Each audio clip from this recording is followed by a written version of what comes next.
Good morning, students.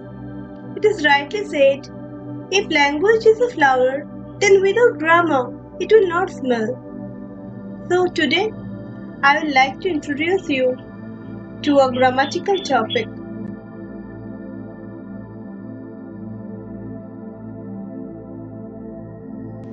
Students, today we will learn about clause, its categories and subtypes.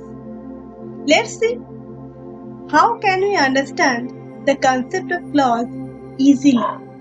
It is a common fact that most of you have obscurity regarding the concept of clause and its categories and subtypes. But I believe things will turn out very easy if you invest some of your time in understanding clause. So, after explanation, the expected learning outcomes are as follows. Students can define clause. Students can identify the categories of clause. Students can cite examples of clause. Students can define the types of clause with clarity. Students can recognize the subtypes associated with the categories of clause.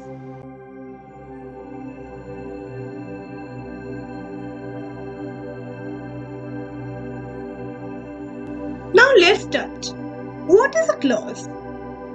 A clause is a group of related words in a sentence. It is composed of a subject-verb combination. It has a complete meaning by itself. তাহলে clause কি? Clause একগুচ্ছ শব্দের সমষ্টি একটি বাক্যে।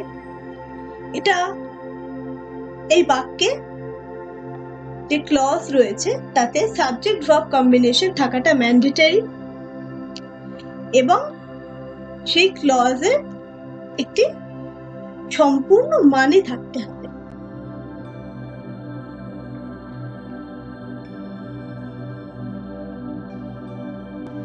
Do you know? Let's revise about subject and predicate. Every complete sentence has two parts, subject and predicate. Here you can see two pictures. In one picture, it is about subject. Subject, who or what the sentence is about. Example, the mouse likes to eat cookies and milk. So it is all about the mouse who likes to eat cookies and milk. Mouse কে নিয়ে বলা হচ্ছে। Mouse এখানে হচ্ছে কর্তা। Predicate, what the subject is, has or does. তাহলে এখানে একটা এক্সাম্পল পাচ্ছি, the alligator eats cookies and milk. তাহলে the alligator is the subject here. Eats cookies and milk is a predicate part. আচ্ছা, তাহলে সাবজেক্ট পার্টটাকে বাদ দিয়ে যে রিমেইনিং পোরশনটা পড়ে থাকে সেটাকেই আমরা প্রেডিকেট পার্ট হিসেবে অ্যাসেস করব।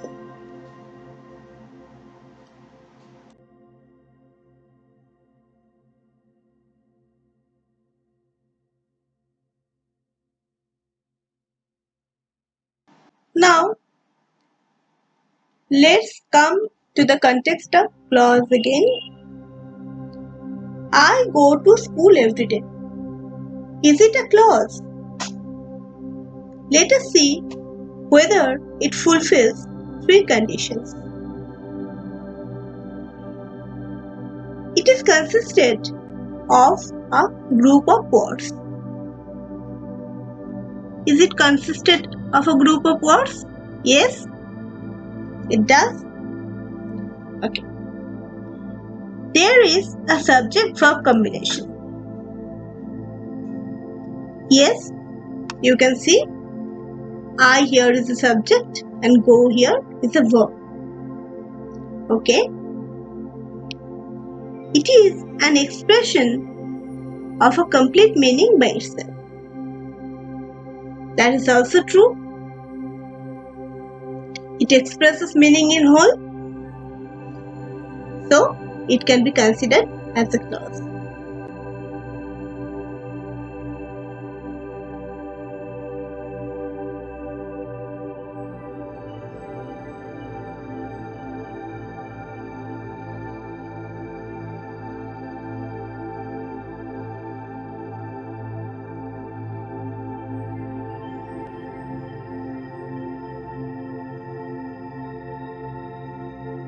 Remember one thing, a clause is a part of sentence, but a sentence is not a part of clause. Students, now we will read about the categories of clause.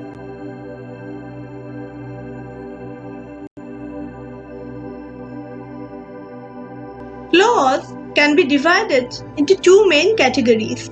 Here I have shown an organization chart. Here we can see clause is being divided into independent clause and dependent clause.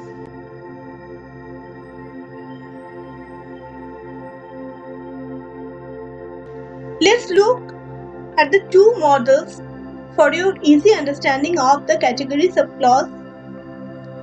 You can find two models here.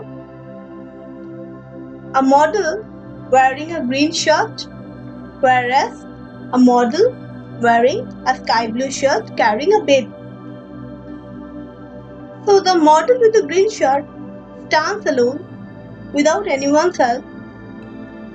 He is emblematic of independent clause, and the baby is solely dependent on his father wearing a sky blue shirt. He is emblematic of dependent clause. What I have said on the previous slide has been mentioned over here. Just have a glance at it.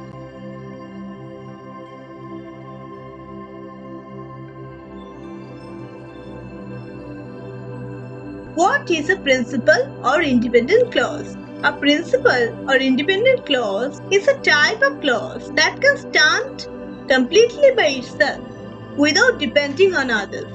It is self-sufficient by itself. An independent clause satisfies three conditions. It is a group of related words. It consists of subject-verb combination. It can stand alone without depending on any other clause, expressing the complete meaning by itself.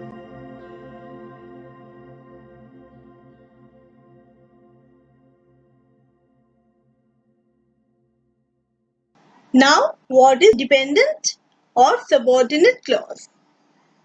A dependent or subordinate clause is that type of clause that cannot stand independently and must depend on independent clause. Though it has subject-verb combination, it has to depend on independent clause in order to express a complete meaning. A subordinate clause thus satisfies three factors. It is composed of a group of related words. It has a subject-verb combination. It has to be dependent on independent clause in order to express a complete meaning.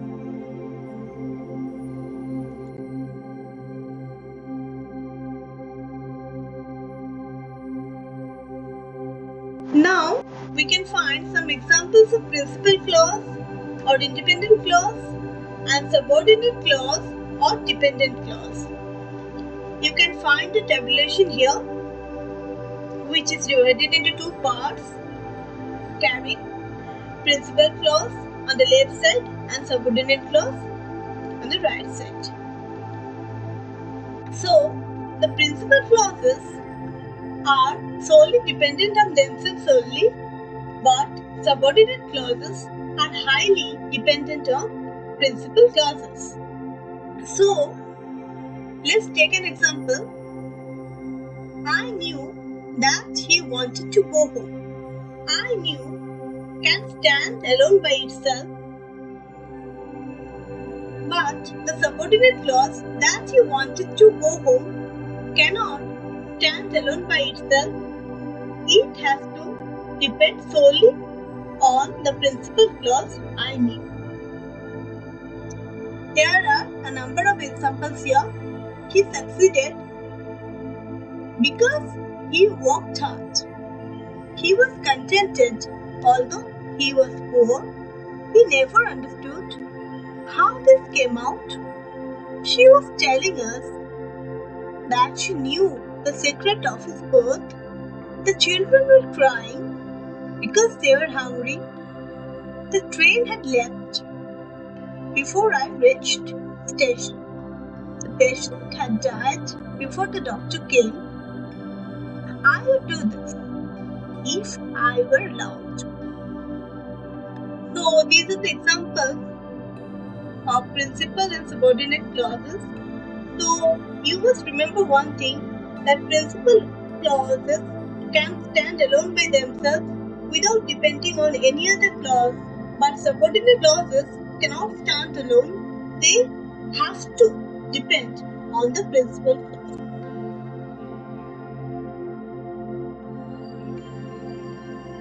Let's see the differences between independent and dependent clause and how to recognize them.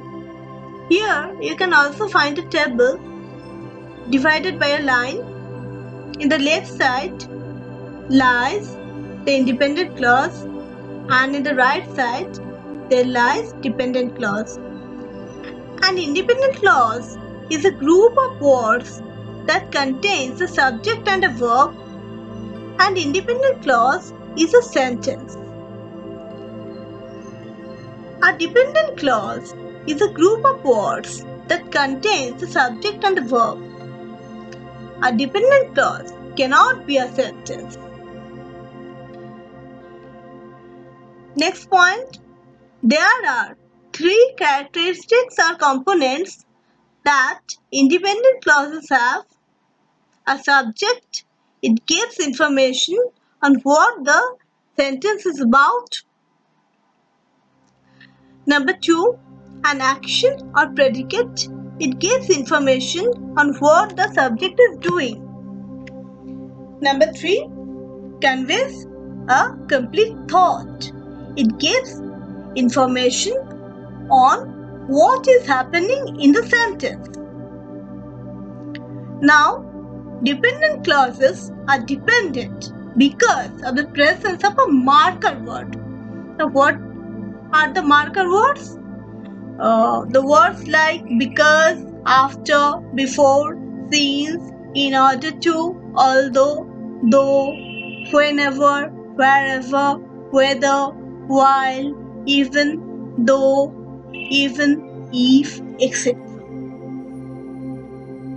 2. Conjunction. You know, conjunction are linking words. But, and, or, nor, yet, etc. Now is a turn to exemplify. In case of independent clause, there is an example.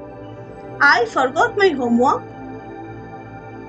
In dependent clause, there is also an example. Because I forgot my homework, I got sent home. Now we will discuss the subcategories of dependent clause. Dependent clause can be divided into three subcategories: noun clause, adjective clause, adverb clause.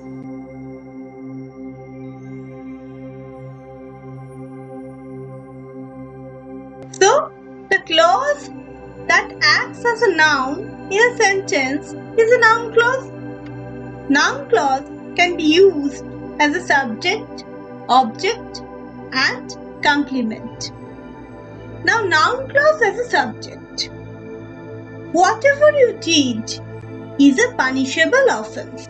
Here we can see whatever you did acts as a noun and a subject to the sentence, followed by a verb and an object. Whatever you did is a punishable offense. Whatever you did acts as a noun clause and it is followed by the verb is and an object, a punishable offense. Now, noun clause as an object. I know who spilled the milk. In the sentence, the noun clause acts as an object, preceded by a subject and a verb. So, I here is the subject, know is the verb, and who spilled the milk is a noun clause used as an object.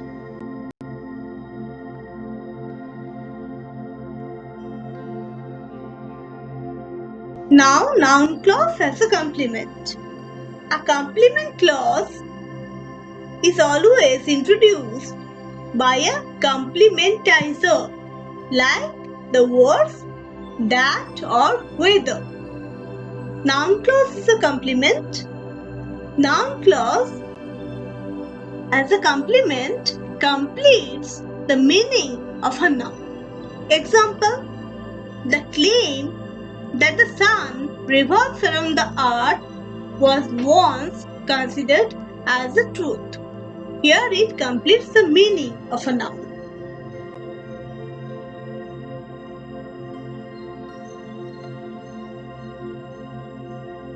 Adjective clause or relative clause. The clause that acts as an adjective and qualifies the given noun in a sentence is known as adjective clause. Example, the umbrella which she brought yesterday is red in color. Here, the adjective clause which she brought describes or qualifies the noun present in the sentence.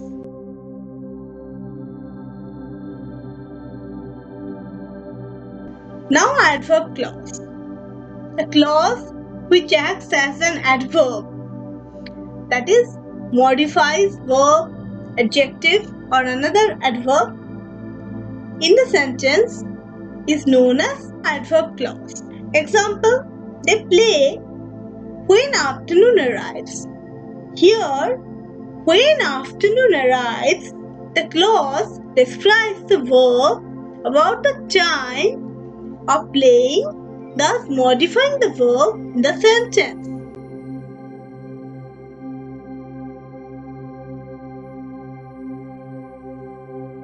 Let me make you remember the subtypes of dependent clause, noun clause, adjective clause and adverb clause as used in sentences must satisfy three conditions. They are group of related words in sentences, they form subject-verb combination, they express complete meaning by themselves, being dependent on main clause.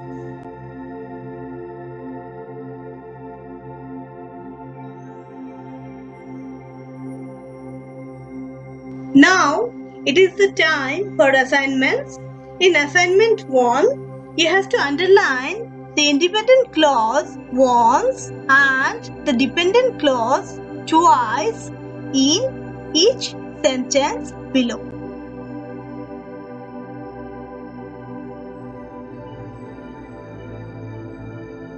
In assignment 2, you will write what is an independent clause and don't forget to cite examples.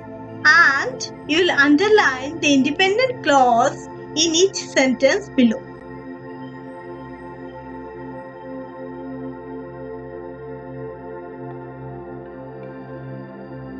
In assignment 3, you have to combine the sentences using adjective clauses. Okay, you'll finish the assignment and after the school reopens, you will show me your assignment.